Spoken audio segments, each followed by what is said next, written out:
This story is titled, My Stuff Keeps Moving.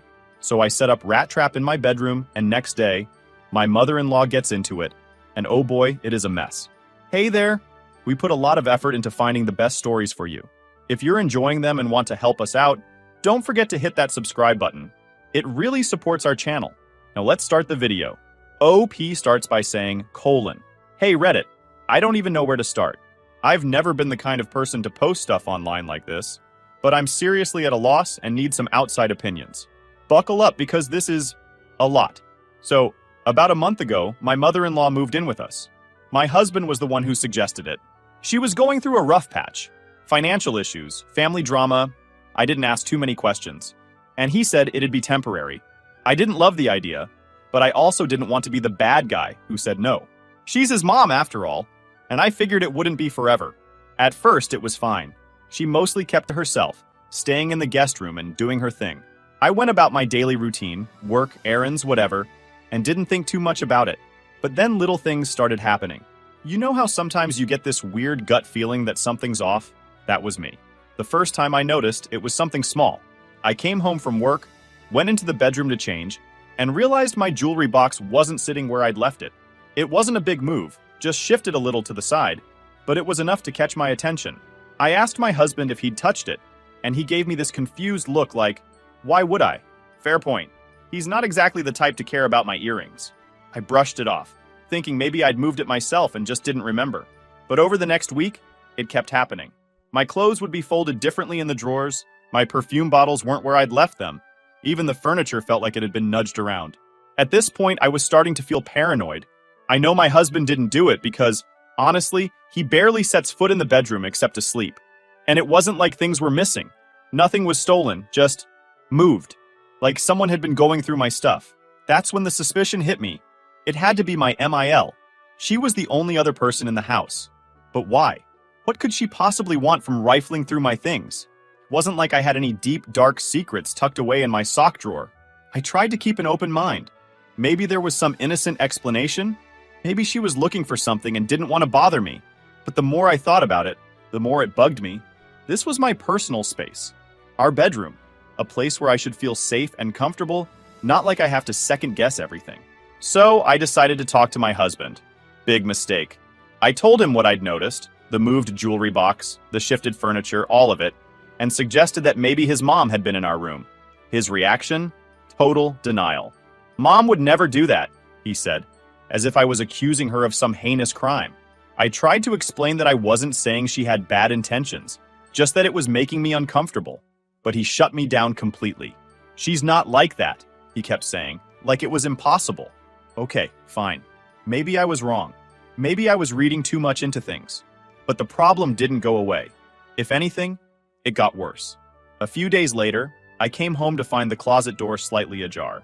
Now, I'm meticulous about closing doors. I don't know why, it's just a habit. So I knew I hadn't left it open. I looked inside and saw that some of my clothes had been pushed aside, like someone had been flipping through them. At this point, I was fuming. It felt like an invasion of privacy. I wanted to confront her directly, but I didn't have proof. And what if I was wrong? What if I accused her of something she didn't do? I didn't want to cause unnecessary drama. I brought it up to my husband again, and surprise, surprise, he still didn't believe me. You're overthinking it, he said, like I was some kind of conspiracy theorist. I asked him if he'd at least talk to her, just to see if she'd admit to it. He refused. I'm not going to accuse my mom of something like that, he said. She's going through a lot right now. Can't you just let it go? Let it go? Seriously? By this point, I felt completely dismissed.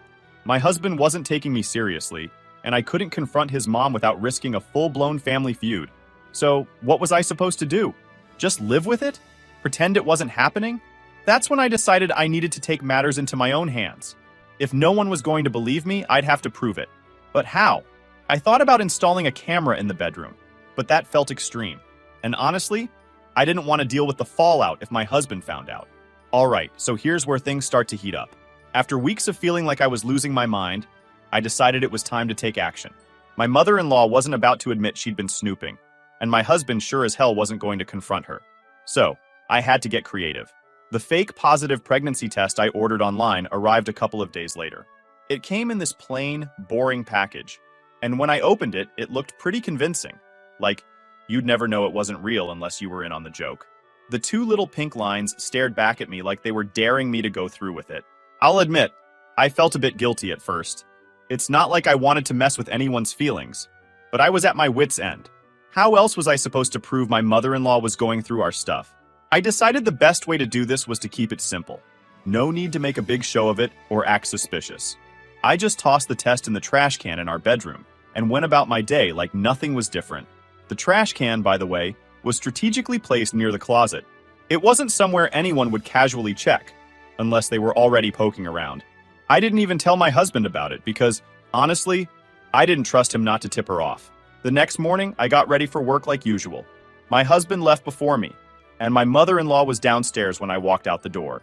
I didn't give any hints that something was up. In fact, I went out of my way to act totally normal, just in case she was watching me like a hawk. Now, let me just say, I didn't expect the reaction to be this immediate.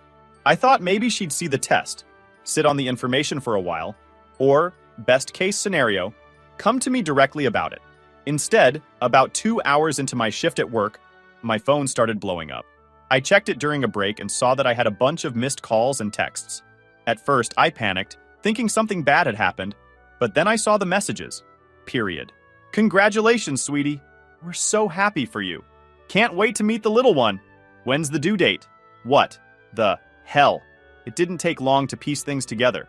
My mother-in-law had obviously found the test and taken it upon herself to spread the good news to the entire family. Never mind the fact that she didn't confirm it with me or my husband first. She just went ahead and made the announcement like it was her own personal news to share. And then, because my life is apparently a sitcom, my husband showed up at my workplace.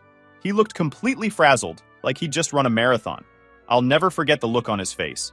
This mix of excitement, confusion, and maybe a little panic. He pulled me aside and said, "Why didn't you tell me you were pregnant? Since when? How far along are you?" I couldn't believe what I was hearing. My first reaction was pure shock, and it must have shown on my face because he followed up with, "Your mom found the test in the trash. Why didn't you say anything?" That's when it hit me. She hadn't just found the test. She'd gone snooping, just like I thought. But instead of keeping her discovery to herself, she decided to tell everyone.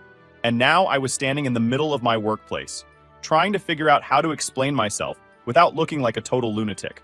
I took a deep breath and asked him point blank, "So, let me get this straight. Your mom was in our bedroom, going through the trash, and that's how she found out about this?" He kind of froze for a second, like he hadn't put two and two together yet. Then he said, "Well, that's not the point. The point is, you didn't tell me." "Not the point? Are you kidding me?" I could feel my blood boiling. I told him, "The test isn't real. I only put it there because I needed to prove she was snooping." And just like that, the excitement on his face disappeared. He stared at me like I'd just confessed to committing a crime. "What do you mean it's not real?" he asked, his voice getting louder. "It's fake. I bought it online," I explained. "She's been going through our stuff, and you wouldn't believe me, so I set a trap. And guess what? She fell for it. You'd think he'd be mad at his mom for invading our privacy, but nope. Instead, he was mad at me. He started going off about how I'd lied and how it was cruel to mess with his mom's feelings like that. I tried to remind him that none of this would have happened if she hadn't been snooping in the first place, but he wasn't hearing it. The worst part? He insisted I take a real pregnancy test right then and there to prove I wasn't hiding anything. In front of him. I felt humiliated, but I agreed just to shut him up. Of course, the test came back negative, and he acted like that was the real betrayal. Not the fact that his mom had crossed a major boundary. By the time I got home, I had a migraine from all the stress. Mother-in-law was acting all cheerful and smug, like she hadn't just caused a massive fight between me and my husband. And when I tried to bring up the snooping, she completely ignored me and said, "Well, I guess we all make mistakes." Oh, I was fuming. But what could I say? My husband was on her side, and now the entire family thought I was some kind of manipulative liar. And the thing? She still hasn't admitted she was wrong, not once. When I got home that evening, I could feel the tension in the air before I even opened the door. My husband was sitting on the couch, scrolling through his phone like he wasn't furious at me just a couple of hours earlier. His silence felt louder than anything he could have said. I braced myself and walked in, heading straight for the kitchen to avoid starting another argument. But of course, that wasn't going to happen. "Do you realize how upset my mom is?" he asked, not even bothering to look up from his phone. There it was. Not, "I'm upset," not, "We need to talk." Nope, it was all about his mom. Again. I turned to him, trying to stay calm. Your mom is upset? What about me? I've been dealing with this for weeks, and instead of supporting me, you're acting like I'm the bad guy. He finally put his phone down and looked at me, but his expression was stone cold. Because you lied. You set her up for no reason. No reason? I couldn't believe what I was hearing. She's been snooping through our bedroom. Our bedroom, the one place in this house that's supposed to be private. And you're okay with that? He sighed like I was the one exhausting him, like I was the problem. She's going through a tough time, and maybe she was just looking for something. You don't know what's going on in her head. I couldn't hold it in anymore. Exactly. I don't know what's going on in her head, and that's what freaks me out. What if she's been messing with my stuff or reading through my personal things? That's not normal, and it's definitely not okay. He didn't have an answer for that. Instead, he just shook his head and muttered something about how I'd handled this all wrong. By the time I got upstairs, I was too drained to even be angry. I sat on the bed and looked around the room, the same room where I'd caught her red-handed. I thought about all the little things she'd touched, moved, or looked through. Suddenly, it didn't feel like my space anymore.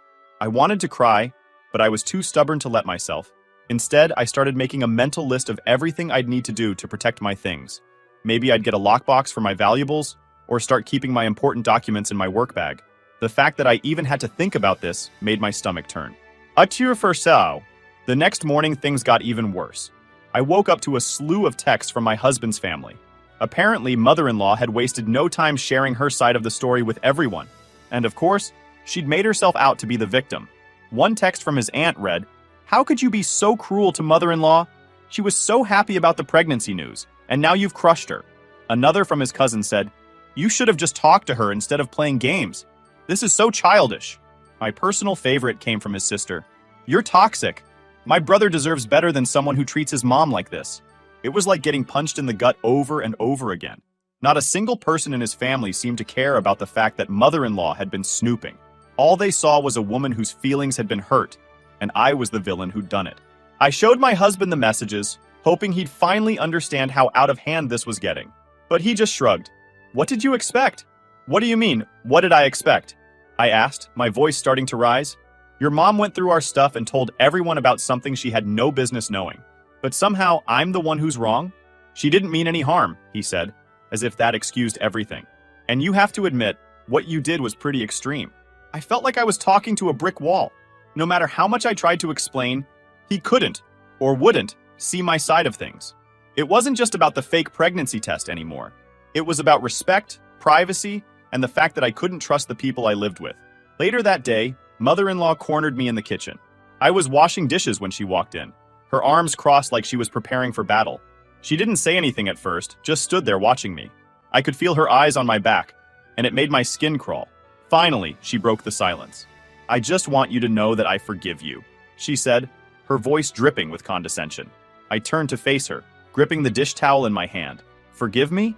For what?" "For the pregnancy test," she said, like it was the most obvious thing in the world. "I know you didn't mean to hurt anyone. You probably just weren't thinking straight." I stared at her, my jaw practically on the floor. "You forgive me? How about you apologize for going through our bedroom and making an announcement without even talking to us first?" Her face twisted into a look of pure indignation. "I wasn't snooping," she said, her voice rising. "I was tidying up. If you didn't want me to see it, you shouldn't have left it there." Oh my God. She wasn't even trying to deny it anymore. She was justifying it. "That's not the point," I shot back. "The point is, you violated my privacy, and instead of owning up to it, you're playing the victim." Her eyes narrowed, and for a moment, I thought she might actually apologize. But instead, she just shook her head and said, "You need to grow up. This isn't just your house, it's your husband's too, and I'm his mother." That was it. I couldn't take it anymore. I threw the dish towel on the counter and walked out of the kitchen, leaving her standing there with that smug look on her face. That night, I started seriously considering my options. Could I live like this?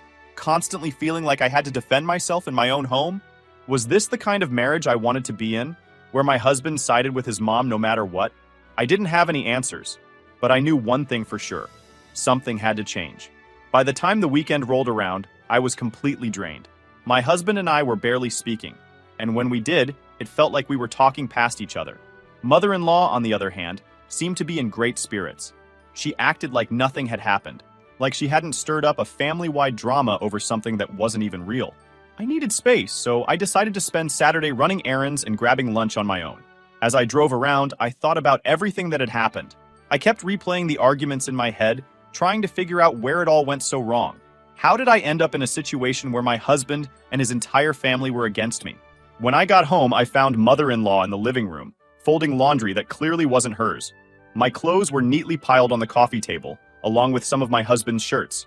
She glanced up when I walked in, her expression a mix of surprise and annoyance. "Hi," I said, trying to keep my tone neutral. "Hello?" she replied curtly, going back to folding. I stood there for a moment, watching her handle my things without a second thought. It felt like yet another invasion of privacy, but I didn't have the energy to call her out on it. Instead, I grabbed my laundry and took it upstairs. As I was putting my clothes away, I noticed something odd. My underwear drawer had been rearranged. Again, this wasn't the first time it had happened, but it still sent a chill down my spine. I hadn't touched that drawer in days, so there was no way this was an accident. I sat down on the bed, clutching a pair of socks like they were evidence in a crime. My heart was pounding as I thought about all the possibilities. Was she just being nosy, or was there something more sinister going on?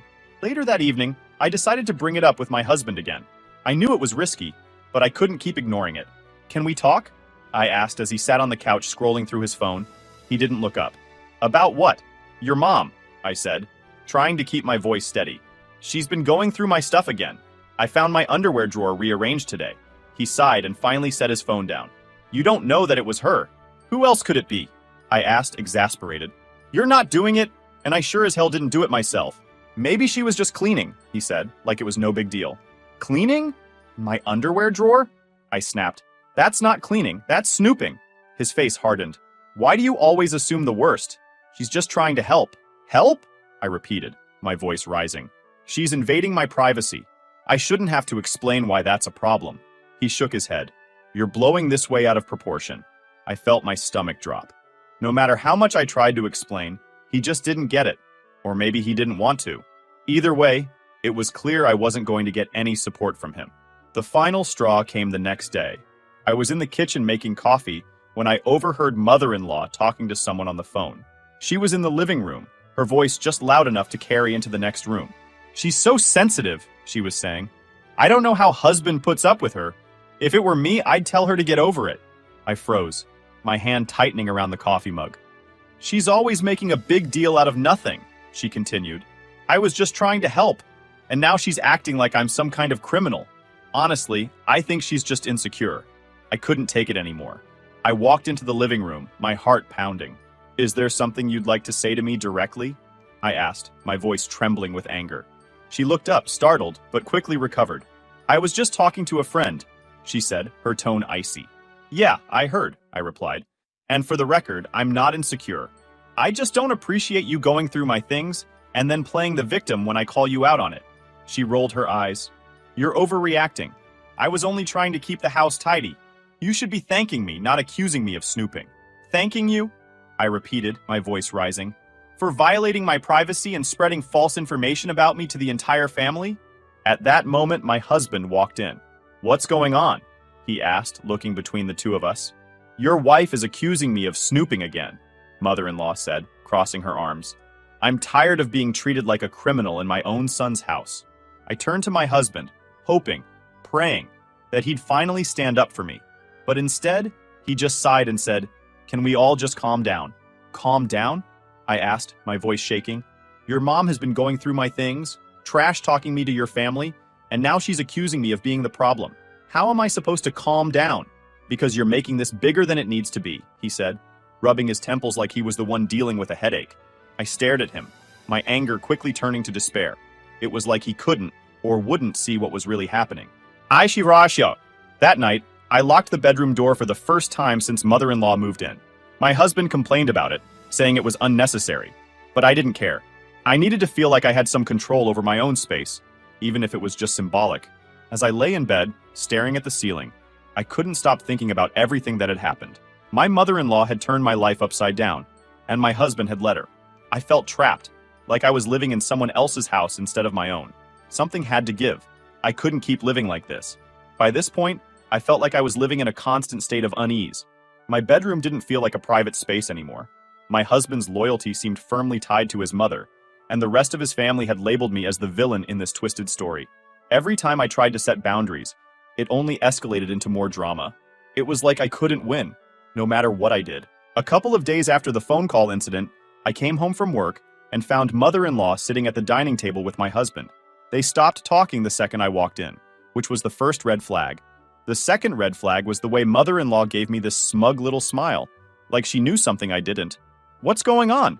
I asked, setting my bag down and eyeing them suspiciously. "Nothing," my husband said quickly, a little too quickly. "We were just talking." I didn't believe him for a second, but I decided not to press it. Instead, I went upstairs to the bedroom, and that's when I noticed something that made my stomach drop.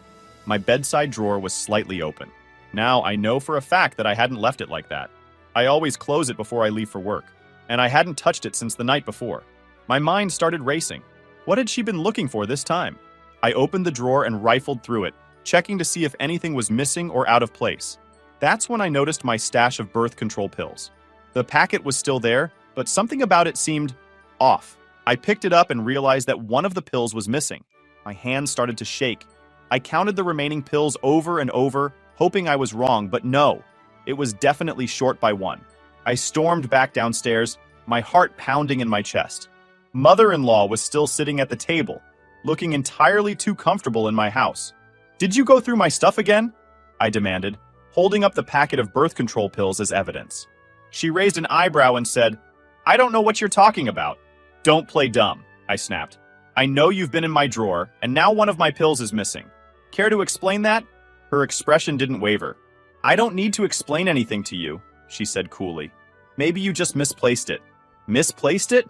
I repeated, my voice rising. "How do you misplace a single birth control pill? You were in my room and you took this. Admit it." At that point, my husband intervened. "What's going on?" he asked, stepping between us like he was some kind of referee. "She's been in my room again," I said, my voice trembling with anger. "And now one of my birth control pills is missing." Mother-in-law let out a dramatic sigh. "I didn't take anything," she said, acting like she was the victim. "She's always accusing me of things I didn't do." "I'm not making this up," I yelled. "You've been snooping since the day you moved in, and now you've crossed the line." My husband put his hands up like he was trying to defuse a bomb. "Okay, everyone needs to calm down." "Don't tell me to calm down," I snapped. "Your mom is messing with my things, and you're just standing there like it's no big deal." "I don't think she would do that," he said, his voice careful. "Maybe it's just a misunderstanding." A misunderstanding? I couldn't believe what I was hearing. "You think I'm making this up?" I asked, my voice shaking. "I'm just saying maybe you're overreacting," he said. Overreacting. That word hit me like a punch to the gut. I felt tears welling up in my eyes, but I refused to let them fall. That night, I locked the bedroom door again and sat on the bed, staring at the packet of pills in my hand. I kept replaying the conversation in my head, feeling more and more isolated with each passing minute. This wasn't just about snooping anymore. This was about trust, or the lack of it. My mother-in-law didn't respect my boundaries, and my husband didn't believe me. It felt like I was fighting a losing battle. And the more I tried to stand up for myself, the more I was painted as the bad guy. I started thinking about what my life would look like if things stayed the way they were. Would I always have to live with someone invading my privacy? Would I always have to walk on eggshells around my own husband? The thought was unbearable. The next morning, I made a decision. I waited until my husband was at work and mother-in-law was out running errands. Then I packed a bag with some essentials: clothes, toiletries, and a few personal items I couldn't bear to leave behind. I wasn't sure where I was going yet, but I knew I couldn't stay there.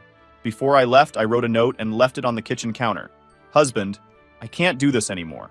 I've tried to talk to you about what's been happening, but you refuse to take me seriously.